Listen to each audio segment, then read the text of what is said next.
সবসময় দোকান থেকে পেঁয়াজি বেগুনি না হয় চপ আনা হয়, আর নাহলে ঘরে আলু ভাজা করি।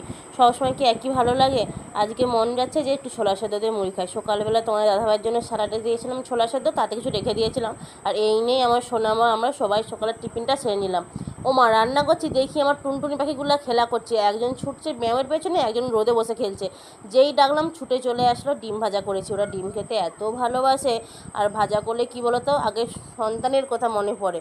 তো রান্নাবান্না শেষ হয়ে গেছে, আমার সোনামায়ের দিকে স্নান করিয়ে দিয়েছি, দিয়ে ওদেরকে ভাত দিয়ে দিয়েছি। ওরা তো সোনা হয়ে চামচে করে খাচ্ছে, আবার বলছে মা একটু আমায় ঝোল দাও।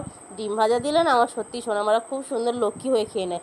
খুব তাড়াতাড়ি রান্নাও করেছি যেন। আবার এদিকে ভাত বসিয়ে দিয়েছি তোমার দাদা ভাইয়ের জন্য। তোমরা সকলে যেন 2 রকম ভাত রান্না করতে হয় আমাকে। আর তাড়াতাড়ি কাজকর্ম সেরে ছুটছি এখন দুপুরে টিফিন ধরার জন্য দোকান। ওর ঠাম্মি এখনও আসেনি, আর আমিও দোকানে চলে যাচ্ছি। দুজন ঘরে একা থাকবে, তাই ওদেরকে সবসময় শিখিয়ে রেখেছি ঘরের মধ্যে যেন কবাট দিয়ে বসে থাকে। যেহেতু মাঠের দিকে বাড়ি, দুটো বাচ্চা একা থাকবে, আর আমার আসতে তো একটু লেট হবে, ওর ঠাম্মি চলে আসবে।